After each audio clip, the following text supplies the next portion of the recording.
Hey all, Cohen here. I am just out and about running some errands and I have some free time, so I figured I'd make a quick video. Um, this video is going to be, in the beginning, a quick update about my phalloplasty because everybody wants to know about the D. And then I'm going to talk about something to do with like friendships, relationships, and a tattoo. So first off, I'm doing well. I still have a fistula. It's the size of a pinhole. To me, I see it every day, so it doesn't seem like it looks smaller, but I have sent update pictures to the crane clinic, and they said everything looks good. Also, back in July, I had an issue with an ingrown hair, and I believe a stitch that didn't dissolve that had to work its way out, and my phallus had swollen up, and then it all released. And then that healed back up, and when I went into surgery, that little wound that was there kind of made a little bit of a kink about an inch below where like my glands start. So with that, I was told that it could flatten out in the next couple months.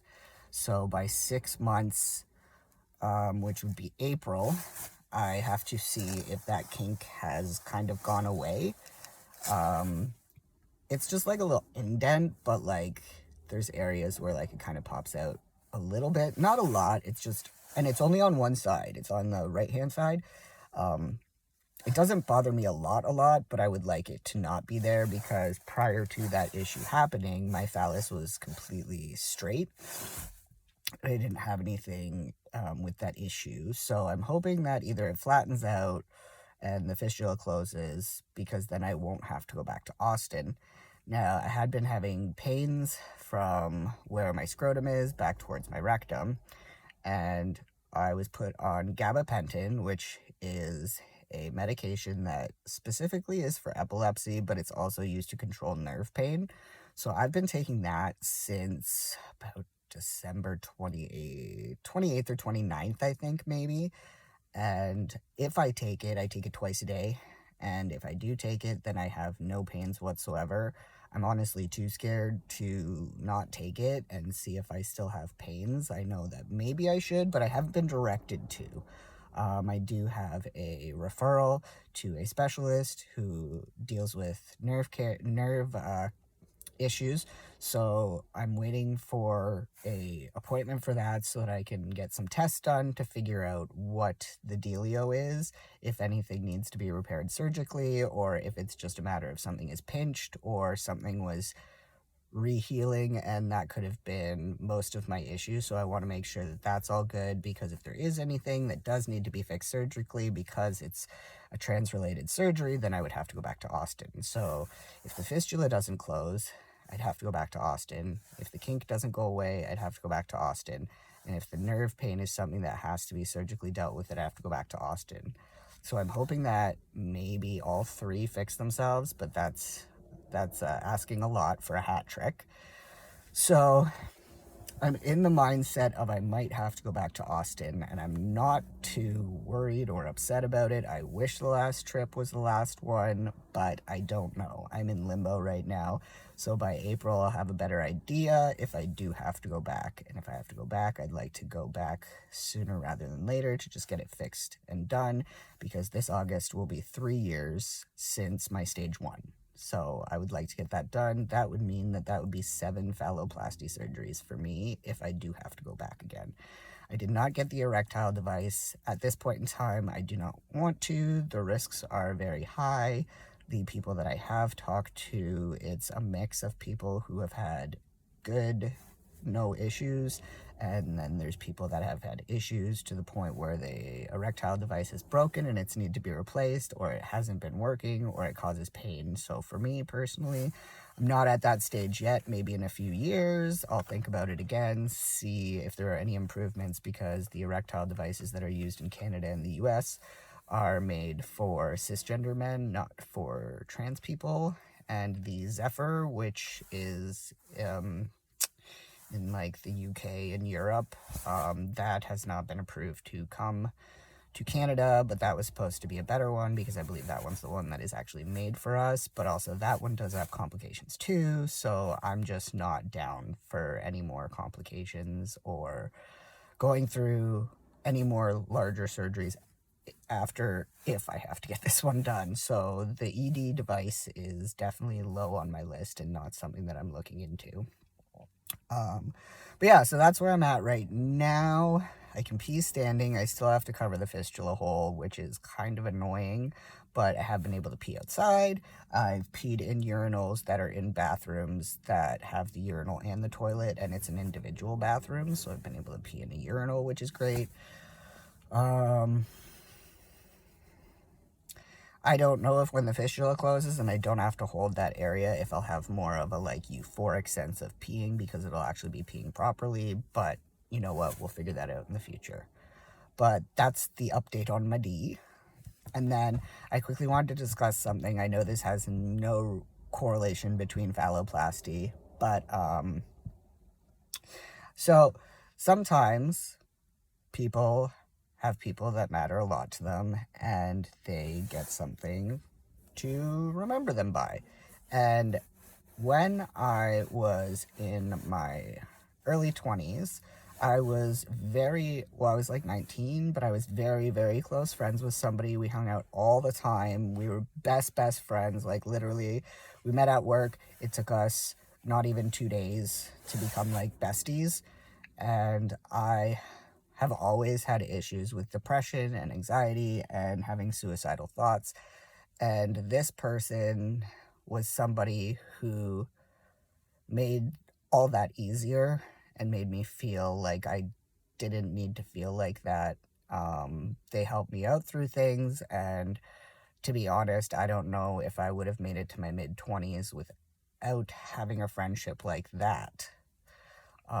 This person was very important to me. I had never had a friend like that in my entire life. I've always had issues with friends, and it's always resulted in me feeling like I've never been good enough. There's something wrong with me, things that make me feel like I'm just not worthy of being a person to be here. So that was a giant turning point in my life. And I did go and get a tattoo with that person's name, my best friend's name. Now, it did end up happening that we ended up dating. So then I had a tattoo of my best friend's name, who is now my partner, and ended up at one point being my fiance. I did not marry that person. We broke up. We do not talk to each other. We are not friends. However, a lot of people like to point out my tattoo that I have and say like, oh, are you going to get that covered up? Oh, that's your ex's name. How does your wife feel about that? And things like that. And I've had many conversations with my wife about it. My wife is not bothered by it because she knows in the context in which the tattoo was gotten and why I did it and what it meant to me. I have not gotten it removed. I have not gotten it covered up. I've thought about it, but when I think about it, it's because of the pressure of other people trying to make me feel bad about a tattoo that they want to call an ex tattoo. And it's not like, yeah, ex best friend, but at the same time, there's a complete difference between the tattoo that I got and getting a tattoo that has your significant other's name on you. Everybody likes to make fun of you. Everybody likes to this and that. And nobody wants to focus or listen to the fact that the tattoo was gotten for a completely different reason. And when I got it, we weren't even close to dating yet. So at the end of the day, I wish people would listen to that point when I talk about it instead of thinking like, oh, that's your ex, because yes, it is my ex, but I didn't get the tattoo when we were together. I got it before we got together because somebody pretty much saved my life and made me feel like a worthy person of being in this world. And, you know, we don't talk. I don't want to talk to this person. I don't want to be part of their life. We had such a connected relationship and such a intense relationship that I could not be friends with someone that I had been that close with, someone that I was engaged to, someone that I'd talked to about spending my whole life with. So we do not talk. I have not gotten the tattoo removed. I have not gotten it covered up. I've thought about it, but usually it's due to the pressure of other people and people making me um, think that I should do it just for my wife. And then I think about for my kid. But then again, I don't need to explain to everybody that that's my ex. If you know that it's my ex, then yeah, sure. But at the end of the day, like the context of that tattoo, why I got it, all those other things have nothing to do with that relationship of like that intimate um, relationship that you have with somebody that's not a friendship, that is an actual like romantic relationship. So kind of want to talk about that because a lot of people get shamed, and I know that sometimes people will get them covered up and are ashamed of it or embarrassed or whatever. And at the end of the day, in general, I'm not ashamed. I'm not embarrassed. I'm not upset about it. The only time that I start to doubt myself is when other people really dig into it. But then I have to realize that they're digging into it from the wrong perspective. And they're digging into it from an area where you're just focusing on the fact that I used to be engaged to this person. I used to be in a relationship with them. But that's not when I got the tattoo. And that's not the context in which I got the tattoo either. So I just kind of wanted to bring that up. It's kind of been bothering me lately because it makes me feel self-conscious when I'm around other people because I know that they're going to point it out. I thought about as well, because the person's first name was also my birth name. I was thinking of doing something to do with using it as my name and having it be like my past, and then now I'm in my present, so it would just be reminding me of who I was before, which is pretty much the same person, just not female. So, and I don't have any issues with my birth name and a lot of things like that. So for me personally, that would be an option, but whenever I think about it, it's a matter of I get tattoos for a reason. I've never had a cover up. Even if a tattoo, I'm like, I look at it and I'm like, wow, that wasn't the best job done on that. I have gotten things added to, one or two tattoos added to, but at the end of the day, like, I'm not the type of person who wants to just like throw my life in the garbage. Sometimes tattoos that you get have direct meaning to your life, and majority of mine have direct meaning to my life. So to kind of be like, I'm just going to trash this or whatever, it's trashing a part of my life that at that point in my life, I needed someone. I needed, not necessarily for somebody to be saved, but to feel like something made it, something showed me that I was worth something. And that's why I did it. So, I know my friends sometimes like to poke at it or whatever because I still have it. And I've had a couple friends who are tattoo artists offer to cover it up for me, and I have seriously thought about it. But at this point in time in my life, I have no desire to do so, and I just wanted to put it out there that just because people want to point out something in a negative light, if you did that for a positive reason that affected you and it still reminds you that you were made worthy, or that whatever the significance of it was, if it still stands true to you, don't let other people tell you otherwise, because then you become encased in what other people think of it.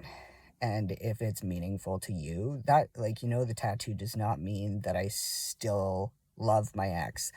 That tattoo does not mean that if my ex ever showed up and was like, I want you back, I want to be with you, that I would say yes. It doesn't mean that I am looking to or waiting for that to happen. So I just kind of wanted to put it out there because it's been a thing in my life for a good, like, literally, I'm 37 next month. And I think I got this tattoo maybe when I was 19. So that's almost like 20 years if you think about it. That's close. That's getting close to 20 years ago.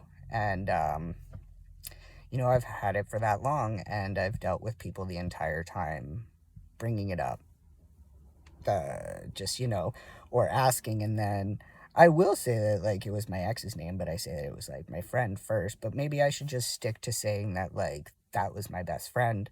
That person, like, saved me. That person made me feel safe. and worthy and all these other things, and that is the initial reason why I got it. And maybe I will start leaving out that that is also my ex's name. But at the end of the day, I wanted to put that out there just because I do get comments, questions, and things like that about it. And I wanted to clear the air for anybody who has seen it and wondered, like, what is that tattoo? Or if you know that it's my ex, thinking that it's like still there. And then if we're mutual, like, if say you're a mutual friend, like, I don't want anybody going and being like, oh, he still loves you or whatever, or something stupid like that. Like, I always will have a spot for them because of the significance of our friendship. And I do hope that they have a good life. But I have no desire to see them, talk to them, or anything of that nature. So at the end of the day, it is what it is. I have a tattoo. The tattoo happens to be of my ex's name, but for all intensive purposes, that tattoo was gotten quite a while before we started dating, and for completely different reasons than romantic or the fact that we were dating. And I just decided to get this name tattooed on me.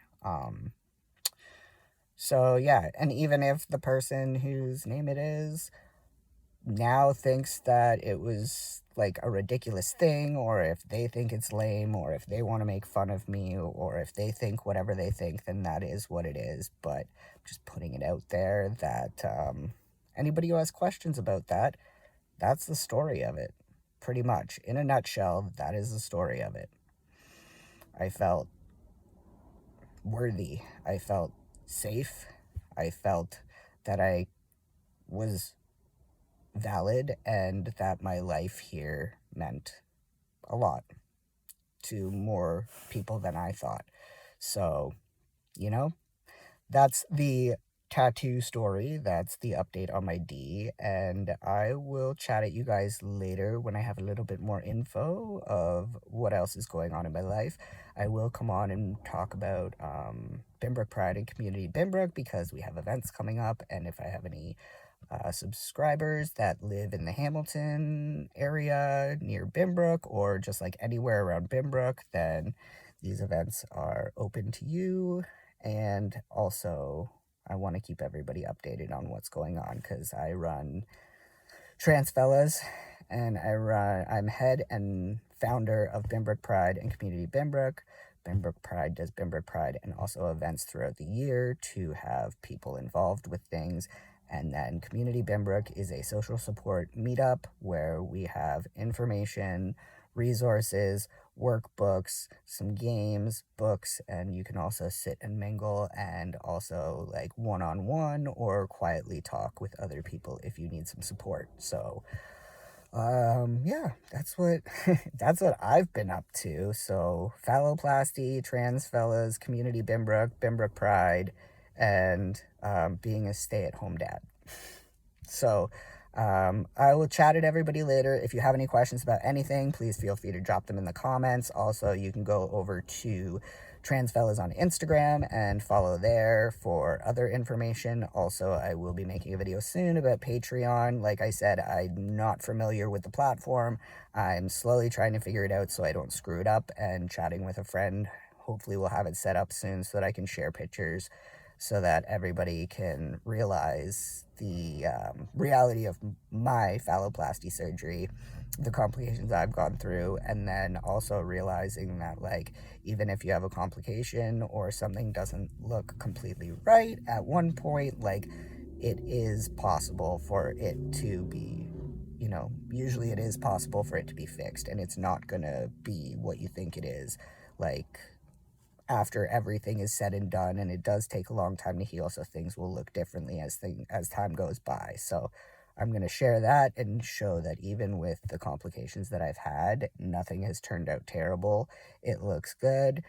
Like I said, I do have a little bit of a kink, but that should go away from what I'm told. And even if it doesn't, like, they can fix that. It's not a huge deal. So I'm not overly worried, and I just want to share those things because when you go through it, you get worried and stuff because you've not been through it, and it's scary, and it's going to happen regardless of if I tell you things or somebody else does, but it's just giving everybody, I've given you the information verbally here, I've drawn diagrams to try to show you, I've shown you what underwear looks like on me now, and so I would like to use the Patreon to be able to show you more in-depth and personal things like pictures. I want to say almost 200 pictures, so I've kept quite a log of everything that's going on so that I can actually show like step by step how things are healing and how things are going. And that was also for my surgeon's knowledge as well.